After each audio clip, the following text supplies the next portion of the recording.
ഈ വർഷത്തെ JEE advanced പരീക്ഷയിൽ ദേശീയ തലത്തിൽ 195-ാം റാങ്കും JEE മെയിൻ പരീക്ഷയിൽ 100% സ്കോറോടെ അഖിലേന്ത്യാ തലത്തിൽ 29-ാം റാങ്കും കേരളത്തിൽ 1-ാം സ്ഥാനവും. ഇതുകൂടാതെ കേരള എഞ്ചിനീയറിംഗിൽ 2-ാം റാങ്കിംഗ് കരസ്ഥമാക്കിയ വിദ്യാർത്ഥിയാണ് ബ്രില്യൻറ്റിലെ ആഷിഖ് സ്റ്റെന്നി. IIT എയിംസ് 2-ഇയർ ഇൻ്റഗ്രേറ്റഡ് പ്രോഗ്രാമിലെ വിദ്യാർത്ഥിയായിരുന്ന ആഷിഖ് സ്റ്റെന്നി IIT കാൺപൂരിൽ BTech കമ്പ്യൂട്ടർ സയൻസിനാണ് അഡ്മിഷൻ സാധ്യമാക്കിയത്. ബ്രില്യൻറ്റിലെ IIT എയിംസ് 2-ഇയർ ഇൻ്റഗ്രേറ്റഡ് പ്രോഗ്രാമിൻ്റെ സവിശേഷതകളെക്കുറിച്ച് ആഷിഖ് സ്റ്റെന്നി പറയുന്നത് എന്താണെന്ന് നമുക്കൊന്ന് കേൾക്കാം.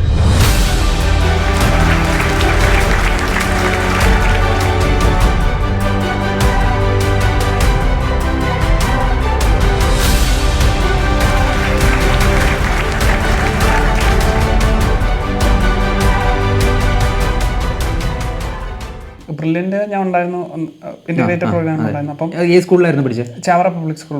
ഓക്കെ. അപ്പം അവർ അതിന് ആവശ്യമായ മെറ്റീരിയൽസും എക്സാംസും നടത്തിയായിരുന്നു. സോ അതെല്ലാം ഞാൻ അറ്റൻഡ് ചെയ്തു.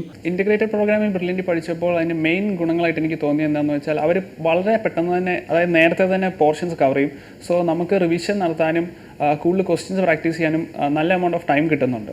അതായത് ഇപ്പം എനിക്കാണെങ്കിൽ ഒരു സെപ്റ്റംബർ ഒക്ടോബർ ഒക്കെ ആയപ്പോഴേക്കും എൻ്റെ പോർഷൻസ്, അതായത് 11th 12th തീർന്നായിരുന്നു. സോ അതായത് ബ്രില്യൻറ്റിൻ്റെ ഭാഗത്തും തീർത്തായിരുന്നു. സോ അത് കഴിഞ്ഞ് പിന്നെ ഞാൻ ഫുൾ മോക്ക് ടെസ്റ്റും പിന്നെ റിവിഷനും മാത്രമേ ഉള്ളായിരുന്നു. അങ്ങനെ വരുമ്പോൾ നമുക്ക് എക്സാമിന് കൂടുതൽ എക്സാം പാറ്റേണിൽ ഓറിയൻറ്റഡ് ആയിട്ട് പഠിക്കാൻ പറ്റും. അല്ല, അതിനു മുമ്പ് നമ്മൾ സബ്ജക്റ്റിനെയാണ് കൂടുതൽ പഠിച്ചുകൊണ്ടിരുന്നത്. അത് കഴിഞ്ഞ് നമ്മൾ എക്സാമിന് വേണ്ടിയാണ് പഠിക്കുന്നത്. സോ അത് അങ്ങനെയുള്ള ആ ഒരു സമയം വളരെ ഇമ്പോർട്ടൻ്റ് ആണെന്ന് എനിക്ക് തോന്നുന്നത്. ആ ഒരു സമയം പ്രൊവൈഡ് ചെയ്യാൻ ഇങ്ങനെ ഒരു ഇൻ്റഗ്രേറ്റഡ് പ്രോഗ്രാമിൽ പഠിക്കുമ്പോൾ നമുക്ക് സാധിക്കുന്നുണ്ട്.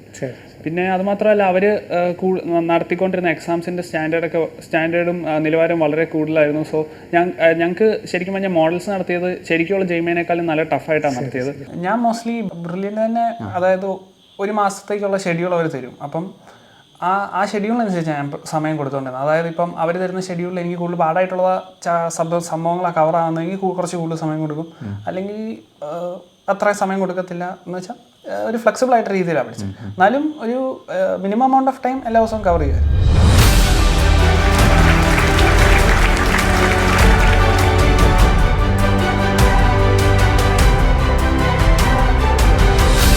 എൻട്രൻസ് സംബന്ധമായ വാർത്തകളും അപ്ഡേഷനുകളും ഏറ്റവും വേഗം ആധികാരികമായി അറിയാൻ ബ്രില്യൻറ്റ് സ്റ്റഡി സെന്റർ പാല യൂട്യൂബ് ചാനൽ സബ്സ്ക്രൈബ് ചെയ്യുക. ബെൽ ഐക്കൺ അമർത്തുക. ഈ വീഡിയോ മറ്റ് സുഹൃത്തുക്കളിലേക്കും ഷെയർ ചെയ്ത് നൽകുക.